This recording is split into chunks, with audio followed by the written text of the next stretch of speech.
Hi, Collective. I'm Ancient, and I have a message for you all. There's a feminine energy that's trying to keep your person away from you.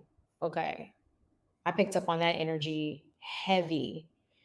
And no matter what this person does, they could try to do love spells. They can try to somehow manipulate your person's energy or whatever. No matter what this person does, because a connection is ordained and it's supposed to happen, it's going to happen. They're actually pushing your person into your arms. I don't feel like you're doing anything. You're just kind of sitting back. But what it is that you can fulfill what this person is looking for and wants in a partner, whatever that means. Okay. Whatever that means, you fulfill that. And I feel like this feminine energy that is lurking around is having a hard time accepting that fact because she's in her pinnacle energy, she's in her cups energy, she's not accepting it as the Queen of Swords. That whatever it is that you bring to the table is what this person needs, it's what they want, it's what they've been looking for, let's say their entire lives. Is what they manifested, pray to God for, whatever. And because they prayed for you, they desired you, they manifested you, it's going to happen. And this feminine energy happened to be in this person's life before they met you. That's what I'm gathering. And it was like bad timing and you happen to show up after the fact into this person's life or around them,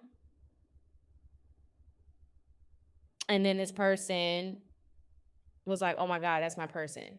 That's who I'm supposed to be with." They can't help it. So you bring the 10 of Pentacles, the 9 of Cups, you bring the Emperor, the Empress energy. And so this person is determined to have that with you. And I feel the more that this other feminine energy, whoever they are, attempts to disrupt that,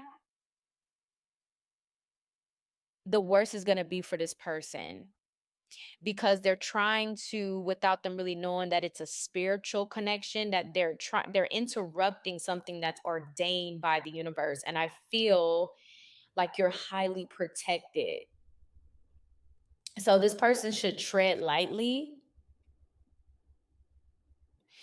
because for some of you, this relationship and connection has a greater purpose that I don't even know if you are aware of. I don't know if, for an example, I don't know if you're supposed to come together with this person to have a child and your child's going to be like some sort of humanitarian that changes the world. There's something significant about you being with this person, or you two come together and build a business that changes your life, their family's life, your family's life. You create a whole new legacy and it creates honor for your ancestors and theirs, your bloodline.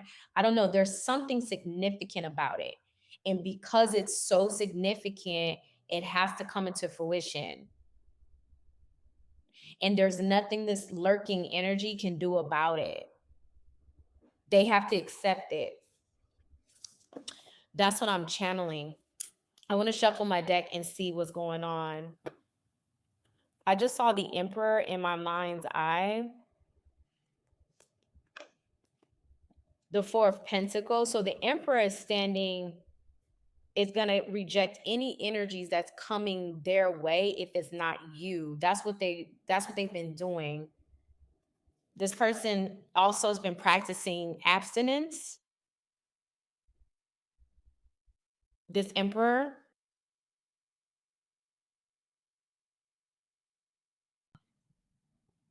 The emperor for me, because of the way that I read the tarot, is not always a person that's married.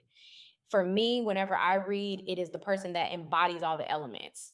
Same thing with the empress, is the counterpart to the empress. So that's whenever I see the emperor, it's someone who, if I'm reading it from a traditional standpoint, yeah, it could be a husband or a father, but I see the emperor as someone that has gone through a lot and has experienced life in a way where they've been able to build their life's inventory. That's how I see the emperor, and they've mastered different elements because of life experiences. We have the 6 of cups, we have the chariot, and we have the 9 of swords. So,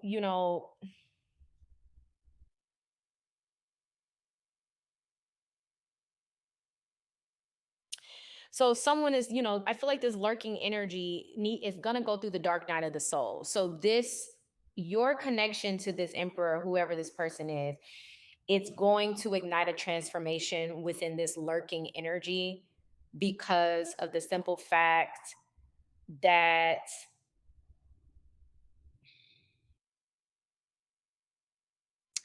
this person has a hard time detaching from people. They're very clingy, and their clinginess puts them in the 5 of Pentacles. This is an overgiver. So unfortunately, this person is going to go through the dark night. No, fortunately, it's not unfortunate. Fortunately, this person is going to go through the dark night of the soul so that they can evolve and grow and learn to detach from situations that do not serve them for their highest good. That's what I see here. Because this connection is ordained by the universe. It doesn't matter what the person does. The more this feminine energy fights this ending, the worse it's going to be for her. We have death and we have the high priestess. Now, I feel like they've gone to a tarot reader, and the tarot reader um, has given them information as it relates to you. They've told him that you're going to be with this person. And I feel like the feminine energy is asking, well, what can I do to change that? And the tarot reader said there's nothing that can be done,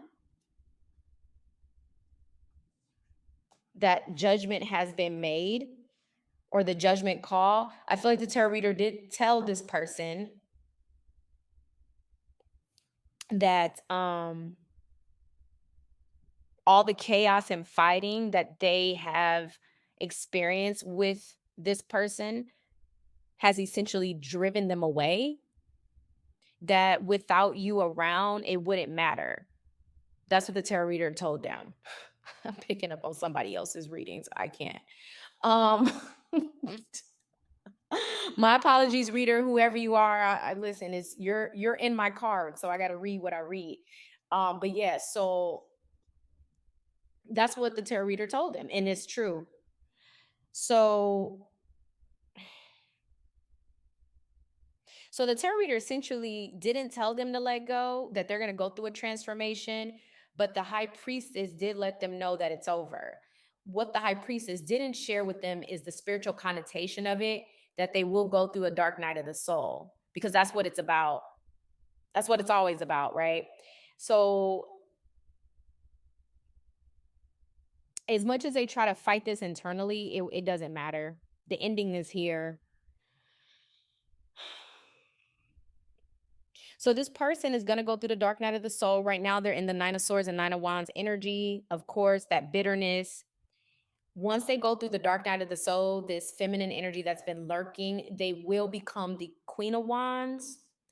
So they will become bitter, and they'll go through another cycle of experiences and relationships.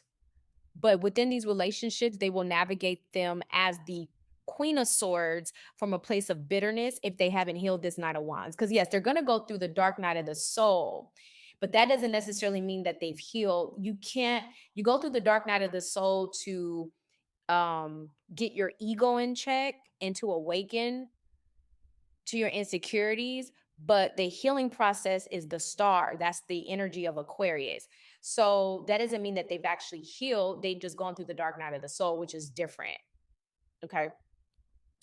All right. That's all I have for you. Thanks so much for listening, and I'll talk to you soon.